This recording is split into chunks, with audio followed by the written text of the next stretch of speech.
All right, today we're going to be replacing the rear CV shaft on a Polaris Ranger 800. All of the Polaris Ranger models are going to be almost identical to this.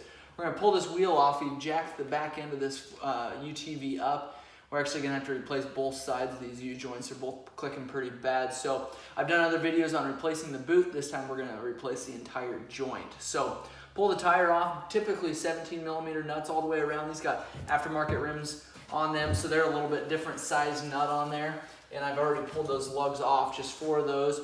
Make sure you're going back together. They're in a crisscross pattern, and I'll show you that. We've got a rubber cap on here, and I just take a screwdriver and kind of pry that off. You don't want to gouge that too bad or rip it. If you need to go to a couple different areas, you can do that on there. Next thing, you've got a pin running through here. You're going to take and bend this down, try to straighten it up as best as you can. Try to flatten it out.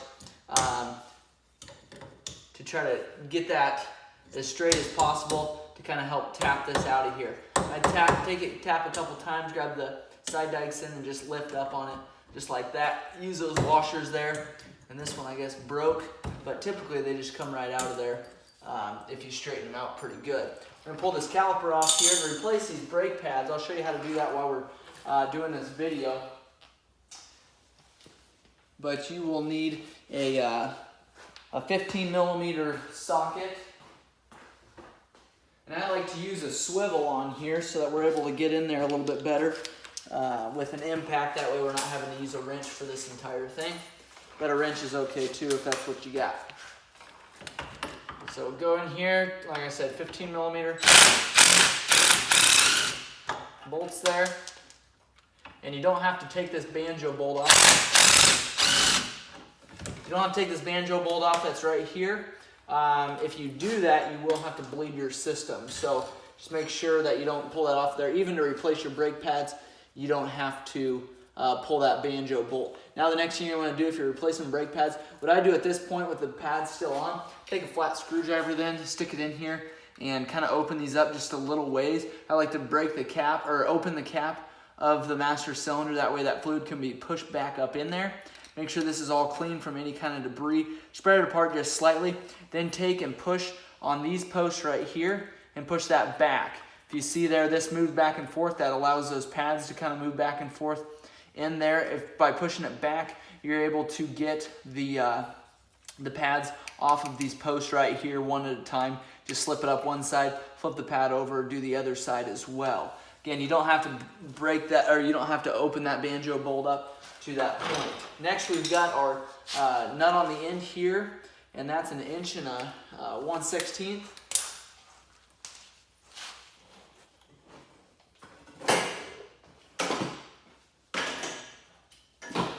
And we're going to pull that hub with the disc right off of there. Now that is off. There's 2 washers on here along with the nut, and it's a larger nut, allows that keeper to go through there. And now we can just take and pull that hub right off there. So we got the brake disc and the hub comes off like that. Next, we're going to pull this knuckle off here. This is what they call a bearing carrier, or a knuckle, or a hub. And we've got 15 millimeter socket on either side of this as well. These bolts run all the way through here, so both sides, top and bottom.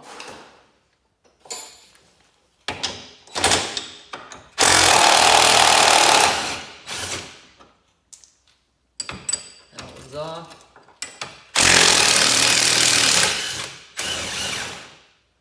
That one's off as well. Sometimes these nuts, depending on how old this machine is, how much water it's been in, sometimes these bolts are very difficult to slide out of there. You can use anti-seize going back together to try to get it in there a little smoother. And now this bearing carrier is ready to come off, and then we've got our axle ready to come off. Now the next thing, sometimes it's easier to slide these in and out when this A-arm here is at least removed. So what we can do is pull this bottom bolt here, lift this shock up, kind of bungee strap it up here. Do the same with the A-arm. I'm going to go ahead and try to pull this out just the way it is. You take it and just slide it. Some of these can be a real challenge. So what I might end up having to do is pull this off, like I said.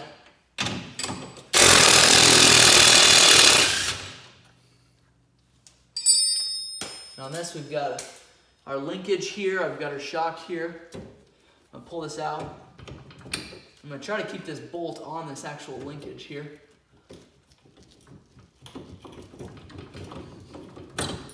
Slide that out. Now we can lift this shock up a little bit and this A-arm up a little bit. I'm trying to keep this up so we can get a little straighter pull out of the axle. And you never know when that axle is going to go. It's sometimes extremely easy. Just don't really know until you start. There we go. So now it's out. We've got that axle up. What we were trying to do here is center this clip. And sometimes you get it in the wrong position. It won't allow it to be centered. You kind of bound it a certain way. So we've got it centered here. You can see that clip there. We just need to, it's tight what you want. Make sure that you keep it in the right position. But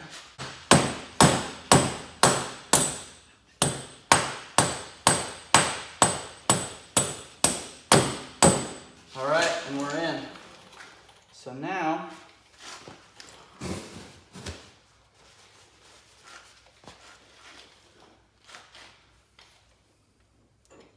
we have our spacer here. We'll make sure we don't forget that. We're going to unbind this strap here.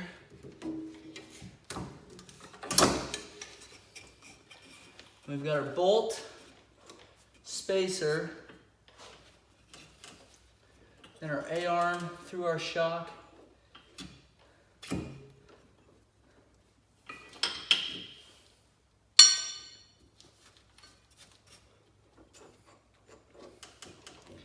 And it's best to do this now while it's in this position. Once you get your knuckle on there, you're gonna have to move a lot more parts to get this centered. So right now, you can kind of wiggle it back and forth. May need that mallet. Tap on it there, and we can put our bolt back on there. So sometimes if your UTV is really clean, you don't do a lot of water and mud, there's times you won't have to pull that bolt off of there. So now we got our carrier here.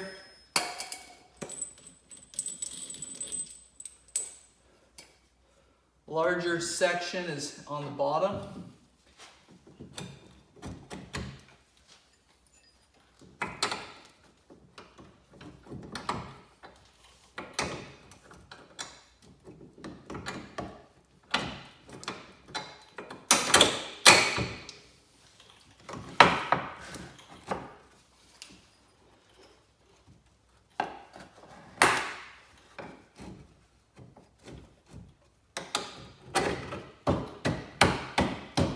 Alright, we've got 2 nuts to go on there.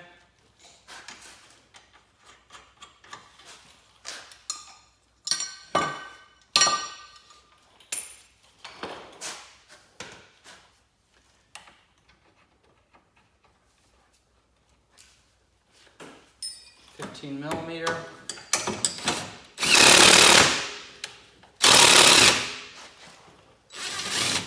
And we have those backwards from where they were. Not that it's going to be a big deal, but I like to put things back how they were.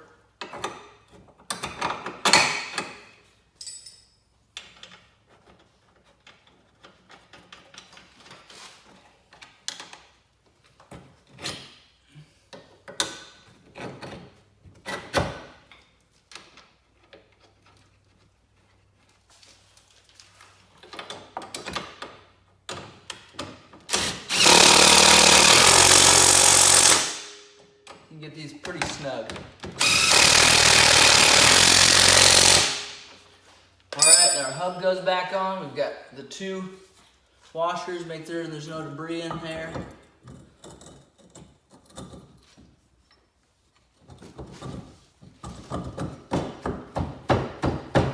And sometimes that axle doesn't come all the way out, so you might have to push it on from the back or just pull it up there.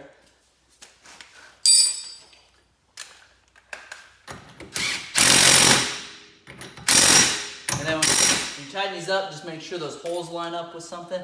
And I'm gonna have to grab a new cotter pin to run through there. Our caliper bolts here, they suggest these are Loctited, so put blue Loctite on them.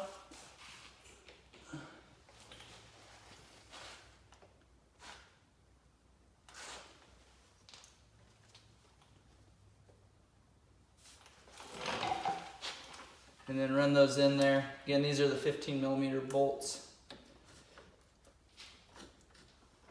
And those pads should be spread out enough.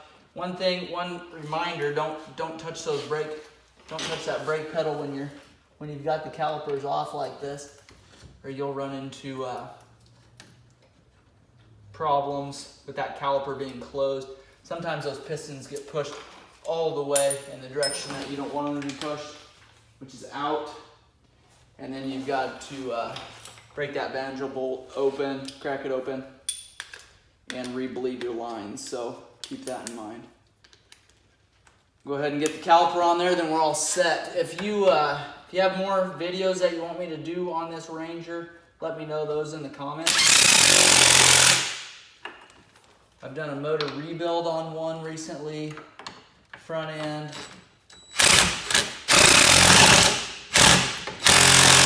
And then if you need parts, let me know for these machines.